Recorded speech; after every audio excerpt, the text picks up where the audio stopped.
ایک آدھ ماہ پہلے تو یہ محسوس ہو رہا تھا بس کچھ گھنٹوں کے بعد جو ہے وہ پاکستان تیل کی دولت سے مالا مال ہو جائے گا، اور وہ جو ہے دنیا میں آئل پروڈیوسنگ نمبر ون بننے والا ہے، اور فلاں فلاں فلاں. بس کیوں؟ کیونکہ ٹرمپ نے کہہ دیا. ادھر کوئی چھوٹے سے لے کے بڑا صحافی یہ وہ بس جی، اوہ جی بہت بڑی ڈسکوری ہو گئی ہے جی، بس کچھ نہ پوچھو جی، کچھ نہ پوچھو. ہوں، تیل نکل آیا، وہ ہو گیا فلان ہو گیا جی، ٹرمپ نے کہہ دیا. ان مدر چودھ صحافیوں کو، رینکر پرسن، اور یہ خدا کی بات پہ بھروسہ نہیں ہے، ٹرمپ کی بات پر ہے.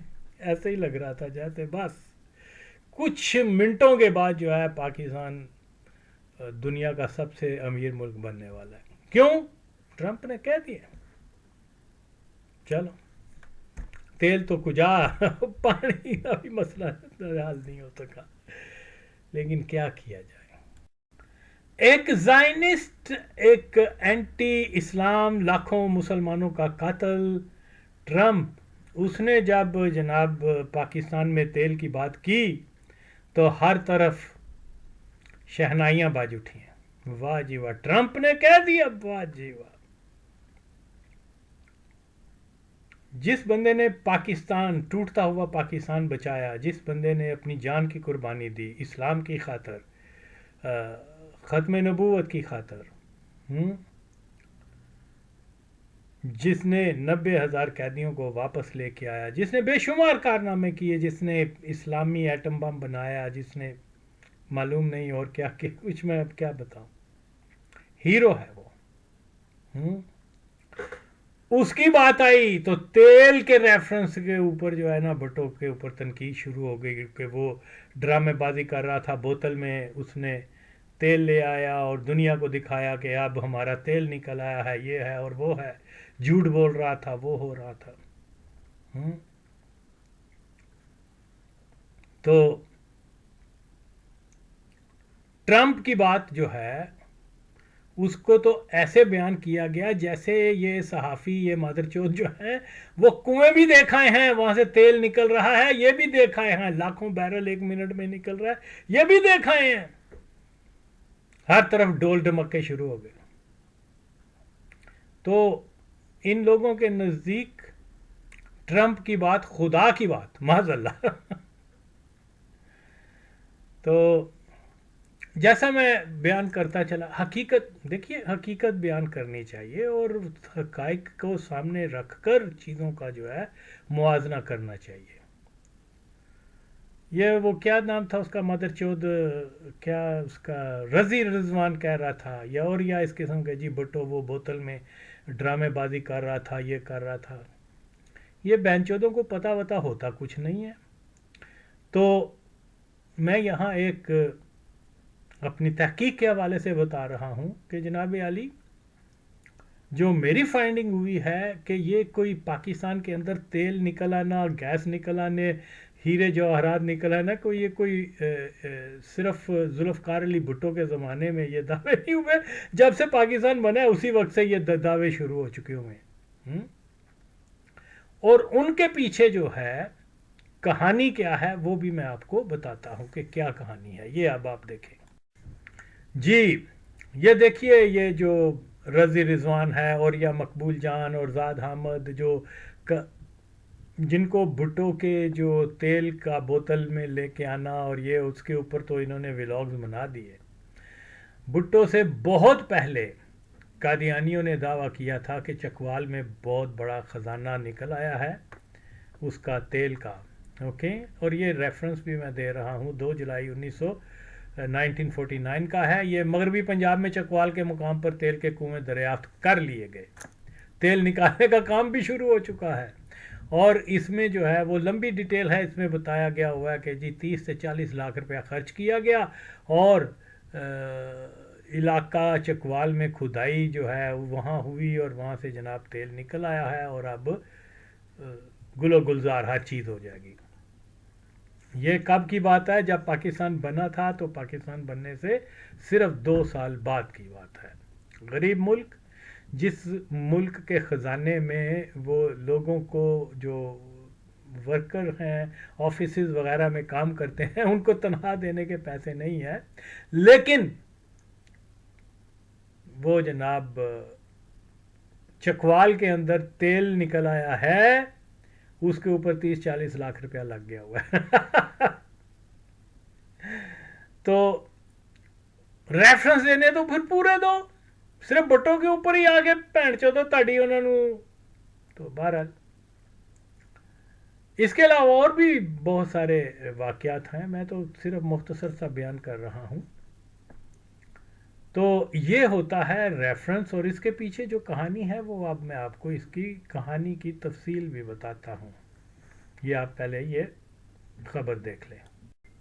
جی جیسا کہ میں پہلے بھی بیان کر چکا ہوا ہوں کہ یہ چکوال، دمیال، یہ سارے علاقے جو ہیں یہ پوٹھار کے علاقے، یہاں جو ہے فرسٹ ورلڈ وار سے قادیانی جماعت نے بہت سارے لوگوں کو فوج میں داخل کیا تھا، اور پھر یہ جا کے مختلف کوئی فرانس میں لڑتا رہا، کوئی کدھر جہاں جہاں انگریز ان کو بھیجتے تھے وہ وہاں جا کے.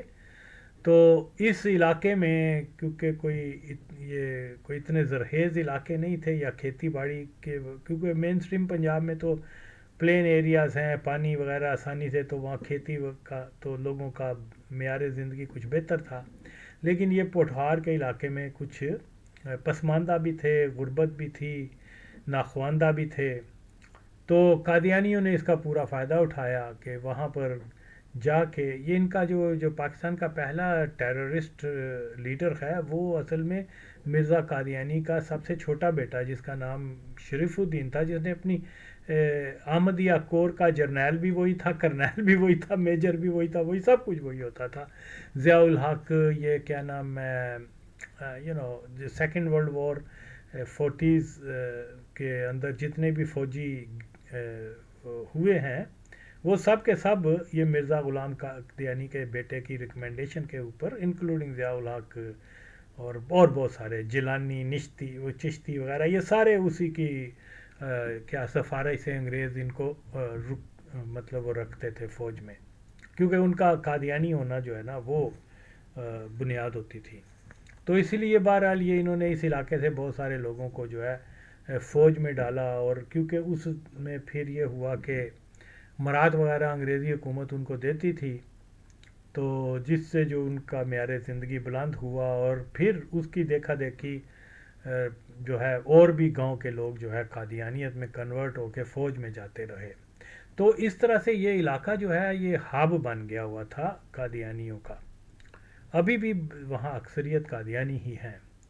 ایسے ایسے گاؤں ہیں جہاں پورے یہ ظاہر ہے مولوی مادر چودہ نے تو ان کے اوپر کام نہیں کیا، جو میں نے کیا میری مخالفت کر رہے ہیں. تو یہ اس علاقے کا ایک جو بہت اہم آدمی تھا اس کا نام تھا، وہ مرزا غلام قادیانی کا جو ہے نا وہ کیا بولتے ہیں یہ فالوور بنا تھا، جو کہ ابتدائی اس علاقے سے تھا، اس کا نام تھا شہباز خان. تو اس کی ساری اولاد کو پھر انگریزوں نے فوج وغیرہ میں رکھ دیا، اور پھر اس کے بعد یہ ہوا کہ جب پاکستان بن گیا تو وہاں انہوں نے جناب یہ کمپین شروع کر دی کہ وہاں بڑے منرل ہیں، وہاں بڑے گیس ہے، وہاں پتہ نہیں کیا کچھ ہے. وہاں سے پھر انہوں نے راول پنڈی، گجر خان، یہ وہ ان سارے علاقوں کو جو ہے وہاں روڈز بلڈ کر دی گئیں، وہ کیا بولتے ہیں پولیس، وہ کیا ہاسپٹلز بنا دیے گئے. کیوں کہ جی یہاں اب تیل نکل رہا ہے، لہٰذا یہاں جو ہے دنیا بھر سے لوگ آیا کریں گے، اور یہاں کمیونیکیشن کا مؤثر انتظام ہونا چاہیے. وہ ٹیلی فون کے تاریں لگا دی گئیں، بجلی کے کھمبے، جو بھی اس زمانے کی جو لیٹسٹ تھی وہ سارا کچھ جو ہے یہاں انویسٹ کر دیا گیا. 40 لاکھ روپیز جو اس زمانے میں بہت بڑی رقم تھی، یہ سب کا سب جو ہے یہ ملک شہباز خان جو مرزا غلام قادیانی کا فالوور تھا، ابتدائی فالوور جو اس علاقے سے، اس کی اولادوں کا یہ سارا جو ہے نا یہ علاقہ تھا، اور وہاں پر انہوں نے اس کے بھی وہاں پٹرول آ رہا ہے، پٹرول تو زیادہ روڈز بنائی، جو بھی ڈھانچہ ہو سکتا ہے ایک جدید شہر کا وہاں انہوں نے بنا دیا۔ اب اس سے یہ ہوا کہ ایک تو وہ ویلیو بھی، پراپرٹی بھی کی ویلیو بھی ہو گئی، یہ ساری پراپرٹی قادیانیوں کے پاس تھی، اور پھر وہاں جناب ایک ڈیولپ جو سٹی بن گئی، اور وہاں اگر آج بھی آپ جا کے دیکھیں تو وہ سم پارٹس جو ہیں ایسے لگتے ہی نہیں ہے کہ جیسے یہ کوئی ریموٹ ایریا آف پاکستان کا کوئی دور دراز کا پسماندہ علاقہ ہے۔ ارد گرد کے جہاں مسلمان ہیں وہ سارے پسماندہ یہاں آپ کو دیکھیں گے تو ہر گھر میں جو ہے گاڑی بھی ہے، اور کیا بولتے ہیں انٹرنیٹ کنیکشن بھی ہے، روڈز بھی، جو بھی جدید سہولتیں ہیں وہ وہاں پر، تو یہ ہر زمانے سے چلتی آ رہی ہیں۔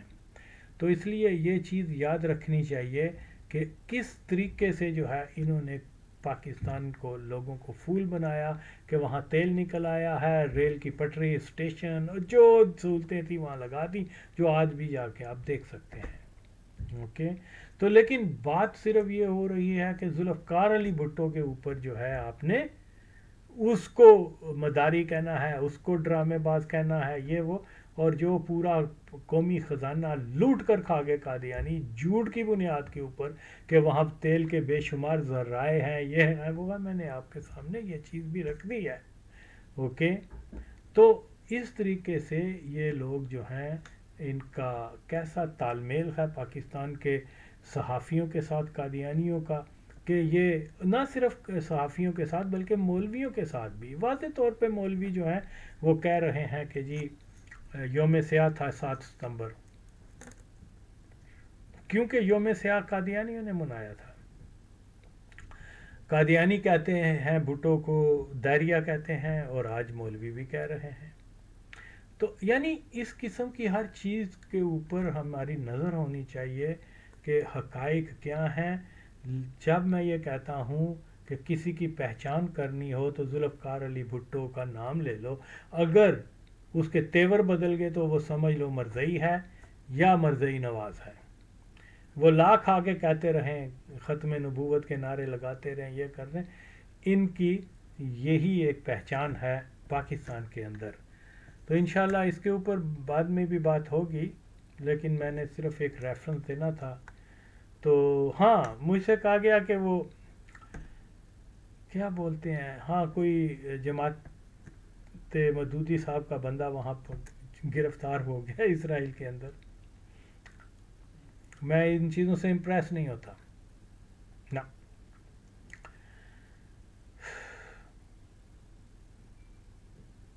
کسی نے کیا کہا تھا، ایک یہودی 100 مودودی، تو بہرحال دیکھیے بھائی بات سیدھی سی یہ ہے کہ یہ وہی جماعت ہے کہ صابرہ اور شتیلہ کے مسلمان شہید کٹ رہے تھے، رائٹ؟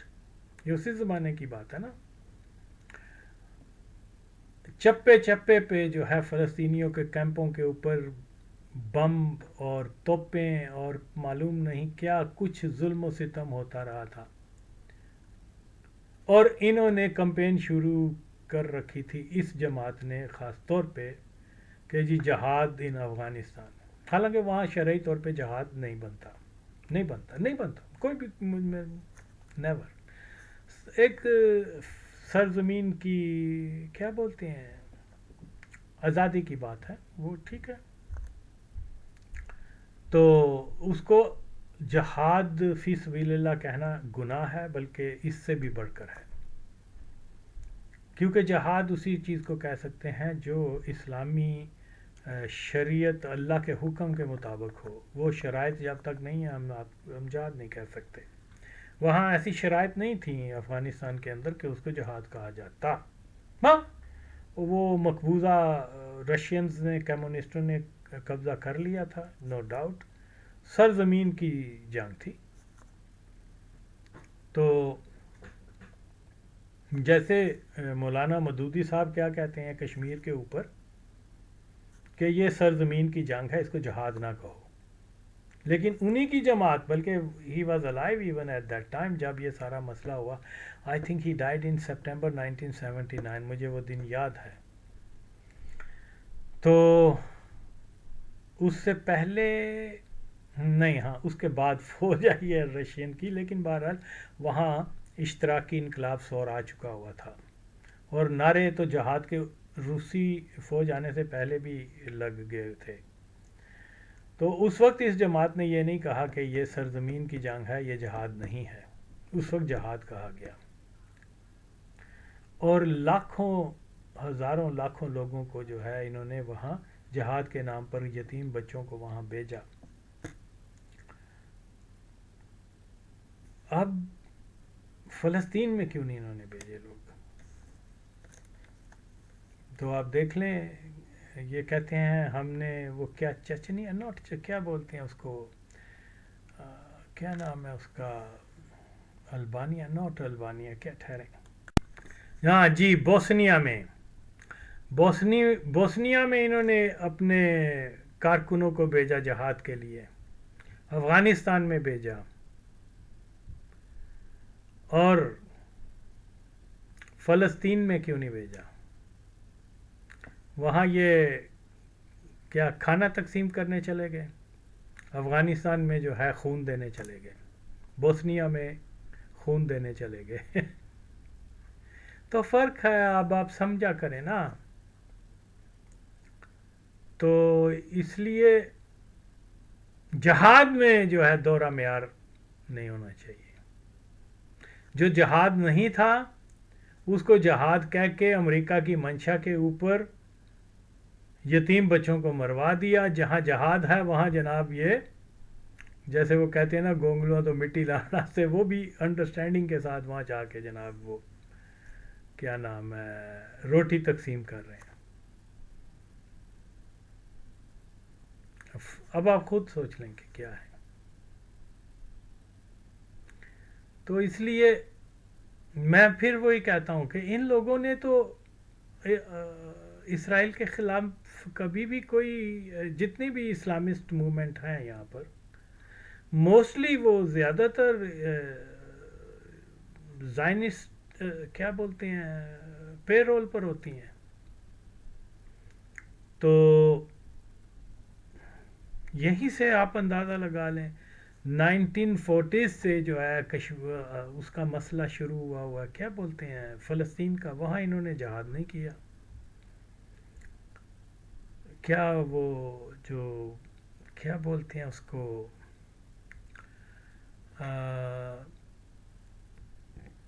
الجزائر کی جو جنگ تھی وہاں انہوں نے مسلمانوں کا ساتھ نہیں دیا.